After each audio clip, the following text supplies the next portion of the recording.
Tema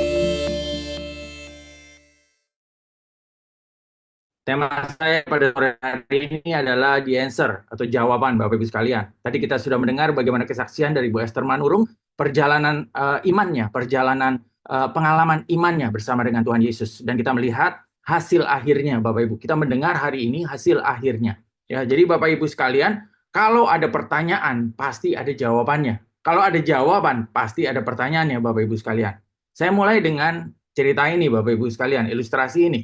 Gembok dijual beserta dengan anak kuncinya. Kalau Bapak Ibu pergi ke toko bangunan atau ke toko lah ya untuk membeli gembok, ya pasti gemboknya dalam keadaan terkunci dan dijual di sampingnya adalah anak kuncinya. Udah satu paket ya. Jadi gembok selalu dijual dengan anak kuncinya. Di mana-mana begitu Bapak Ibu sekalian. Karena gemboknya dalam kondisi juga terkunci ya Bapak Ibu sekalian.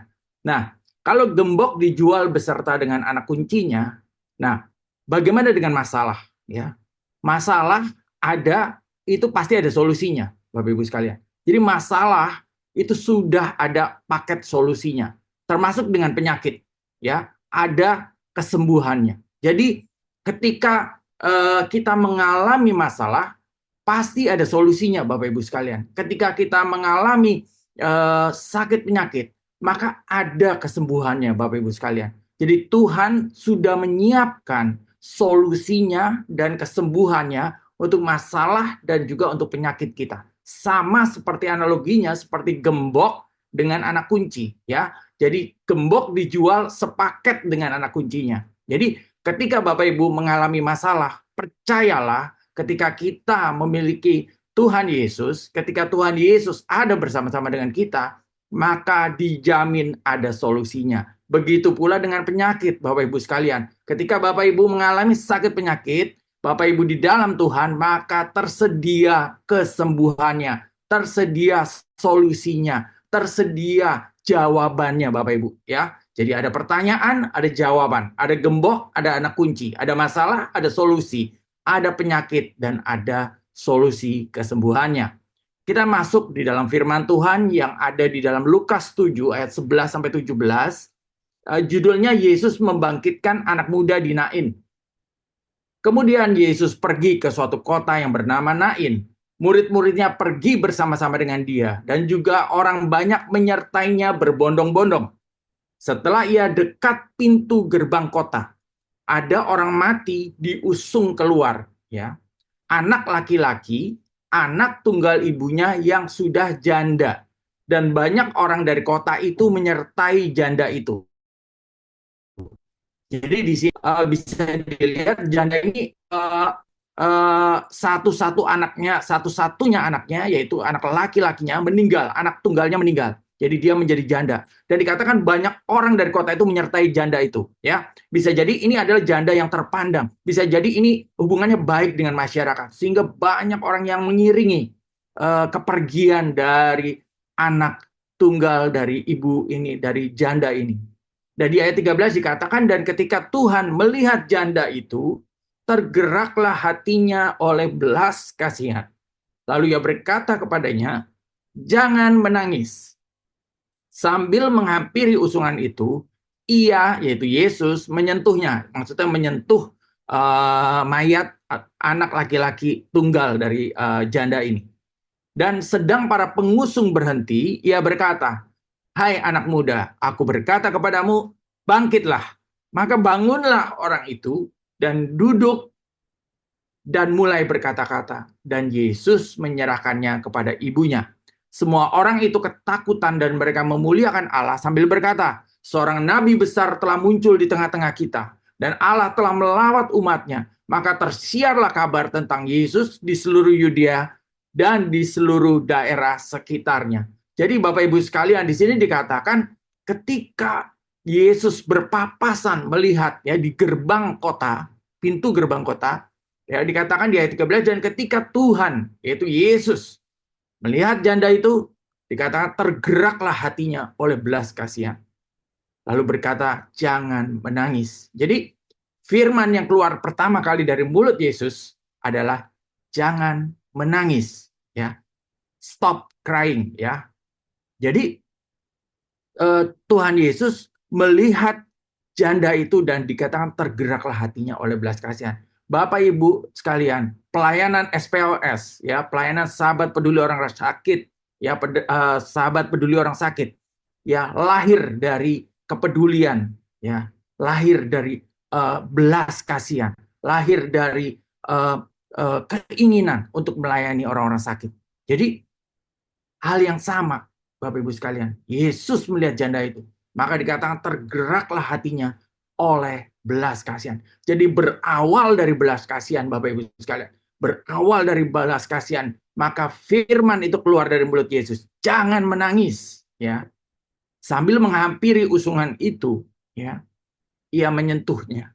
Dan sedang para pengusung berhenti, ia berkata, "Hai anak muda." Jadi dikatakan dia berkata-kata kepada mayat itu, "Hai anak muda, aku berkata kepadamu, bangkitlah." Maka dikatakan bangunlah orang itu. Muda itu bangun dan duduk mulai berkata-kata. Dan Yesus menyerahkannya kepada ibunya. Jadi di sini kita bisa melihat berawal dari belas kasihan Tuhan Yesus melihat janda itu, melihat tangisan, melihat kesedihannya, melihat begitu hatinya pilu, begitu hatinya gundah, begitu sedih, begitu rupa, campur aduk perasaannya. Ya, Yesus melihatnya dan hatinya Yesus tergerak oleh belas kasihan. Berawal dari belas kasihan, maka terjadilah inisiatif Yesus di sini. Ya, dikatakan jangan menangis. Dia mulai berfirman, jangan menangis, dan mulai menghampiri usungan itu, bahkan menyentuhnya, dan berkata kepada mayat anak muda itu, bangkitlah. Ya. Jadi berawal dari belas kasihan, timbul inisiatif Yesus untuk berfirman, untuk menghampiri dan menyentuh anak muda itu. Di sini ketika Yesus menyentuh, ya, inisiatif Yesus terjadi. Bapak Ibu sekalian, yang terjadi adalah imannya Yesus bekerja, Bapak Ibu sekalian. Ketika usungan jenazah itu bertemu dengan Yesus di gerbang kota, ya, hari itu tidak ada yang berpikir bahwa anak muda ini akan dibangkitkan. Tidak ada yang berpikir, bahkan ibunya tidak pernah berpikir. Boro-boro beriman, berpikir aja enggak bakal anaknya bakal bangkit. Ya, karena dia tidak berpikir anaknya bakal bangkit, dia pun tidak men-set imannya untuk mengalami mujizat Tuhan. Ya. Begitu pula dengan rombongan yang rame-rame mengiringi, ya, semuanya menangis, semuanya sedih, hatinya gundah gulana. Tetapi di sini, ya, bahkan murid-muridnya Yesus, ya, yang dikatakan menyertai Yesus, tidak expect, tidak berharap, tidak berpikir bahkan ada orang mati yang dibangkitkan. Ya. Tetapi ini murni inisiatif Yesus dan ini murni imannya Yesus. Ya, jadi Yesus yang menghampiri dan Yesus yang berkata, "Bangkitlah." Maka terjadilah mujizat itu. Jadi berawal dari belas kasihan, ada inisiatif Yesus dan ada iman Yesus yang bekerja sehingga terjadi mujizat Tuhan. Jadi percaya Bapak Ibu sekalian, ketika kita, apalagi kita, ketika kita berdoa, ya, ketika kita berseru kepada Tuhan, kita mengharapkan kesembuhan dari Tuhan, ya, maka iman kita bekerja. Selama ada iman, akan bekerja Bapak Ibu sekalian, dan berawal dari belas kasihan. Percayalah bahwa Tuhan mau dan Tuhan mampu menyembuhkan Bapak Ibu sekalian. Sama seperti Tuhan mau dan Tuhan mampu, Dia lakukan, membangkitkan anak muda yang mati ini, Bapak Ibu sekalian. Nah, ada 7 alasan mengapa Yesus adalah jawaban bagi kesembuhan dari sakit penyakit kita. Nah, ini ada ayat-ayatnya yang mendukung serta bukti alasan kebenarannya, Bapak Ibu sekalian. Yang pertama adalah Yesus telah menanggung penyakit kita. Buktinya, Yesus telah menanggung dosa-dosa dan penyakit kita melalui kematiannya di atas salib. Ia tidak hanya menghapus dosa, tetapi juga membawa penyembuhan bagi tubuh kita. Ada di dalam Yesaya 53 ayat 5. tetapi dia tertikam oleh karena pemberontakan kita. Dia diremukkan oleh karena kejahatan kita. Ganjaran yang mendatangkan keselamatan bagi kita ditimpakan kepadanya, dan oleh bilur-bilurnya, ya, luka-lukanya Yesus, kita menjadi sembuh. Jadi yang pertama, Yesus sudah menanggung penyakit kita. Yang kedua adalah, Bapak Ibu, kuasa penyembuhan ada dalam nama Yesus.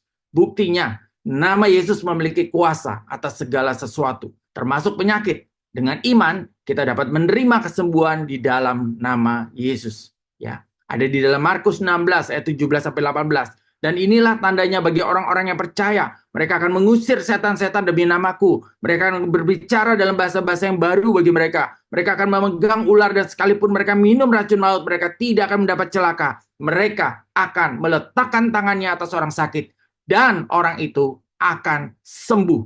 Ya, jadi ada kuasa kesembuhan di dalam nama Yesus. Itu yang kedua, Bapak Ibu. Yang ketiga, Yesus memiliki hati yang penuh belas kasihan. Tadi kita sudah baca di awal, ya. Sepanjang pelayanannya di bumi, Yesus menunjukkan belas kasihannya kepada orang-orang yang sakit dengan menyembuhkan mereka. Belas kasih Yesus adalah bukti bahwa ia peduli, ya. Ia peduli terhadap kesengsaraan kita, terhadap penderitaan kita.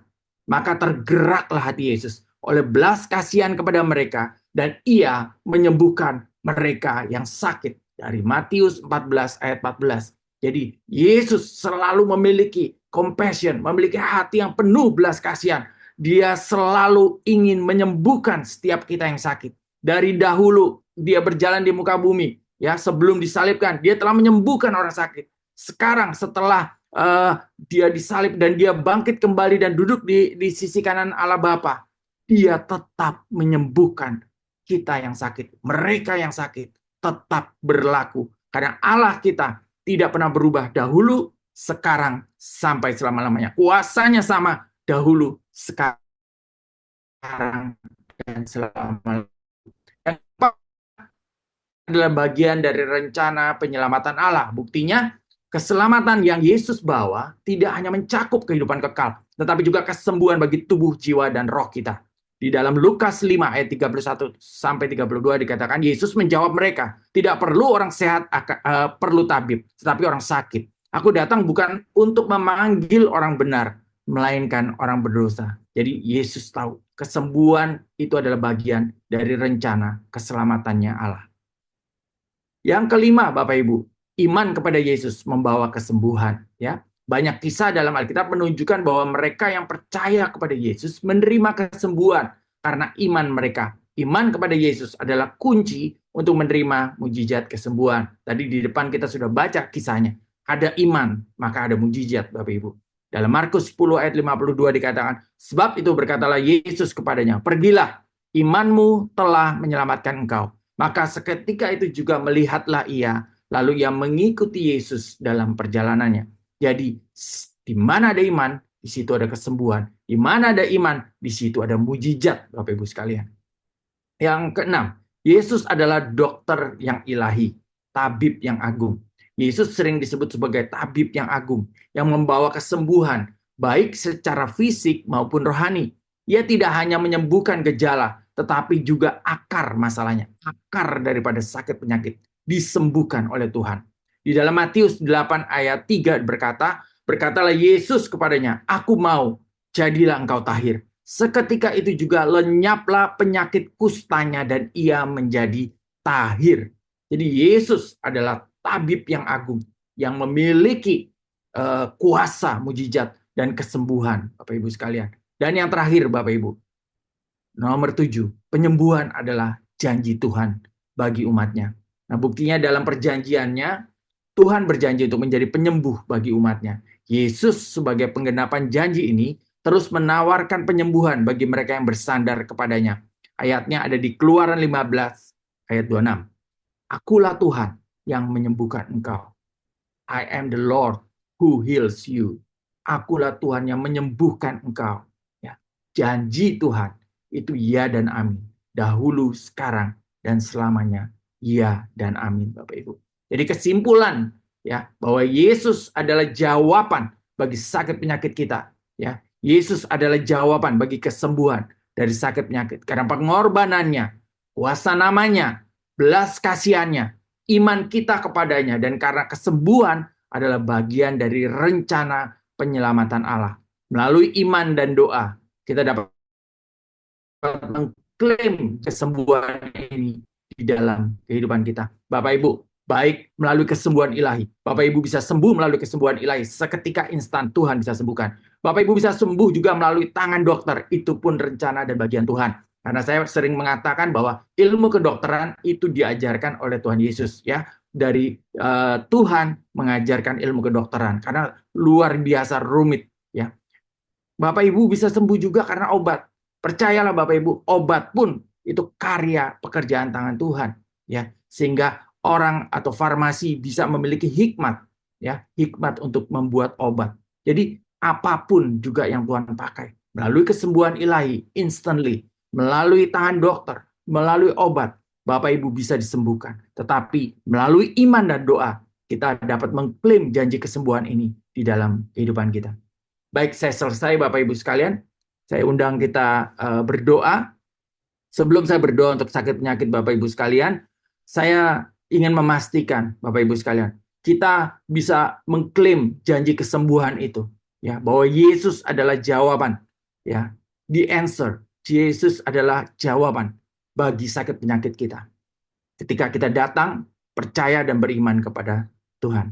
Nah, sore hari ini sebelum saya berdoa untuk sakit penyakit Bapak Ibu sekalian, saya mau Bapak Ibu yang belum pernah mengundang secara pribadi Tuhan Yesus masuk dalam hati Bapak Ibu sekalian menjadi Tuhan dan Juru Selamat, untuk berdoa dulu, ya. Karena ketika kita menjadi anak Tuhan, maka kita memiliki iman yang daripada Tuhan. Jadi kita perlu memastikan kita adalah anak-anak Tuhan dengan berdoa mengundang Tuhan Yesus masuk ke dalam hati kita menjadi Tuhan dan Juru Selamat di dalam hidup kita. Mari saya undang kita semua berdoa. Ikuti doa saya Bapak Ibu sekalian. Tuhan Yesus yang baik, saya percaya bahwa Engkau adalah Tuhan, bahwa Engkau adalah Raja. Pada sore hari ini saya membuka hati saya. Masuklah dalam hati saya. Jadilah Tuhan, penguasa tunggal dalam hidup saya. Saya menyerahkan hidup saya ke dalam tangan Tuhan. Saya percaya saat ini, ketika saya menerima Engkau dan mengundang Engkau menjadi Tuhan dan Juru Selamat pribadi dalam hidup saya, maka semua dosa saya diampuni. Dan saya berhak menjadi ahli waris, menjadi anak Tuhan yang mewarisi janji keselamatan, kesembuhan, dan pemulihan di dalam nama Tuhan Yesus. Terima kasih Tuhan, kami bersyukur di dalam nama Tuhan Yesus. Mari Bapak Ibu sekalian, taruh tangan Bapak Ibu sekalian di bagian yang sakit. Dimanapun Ibu berada, di wilayah dimanapun juga.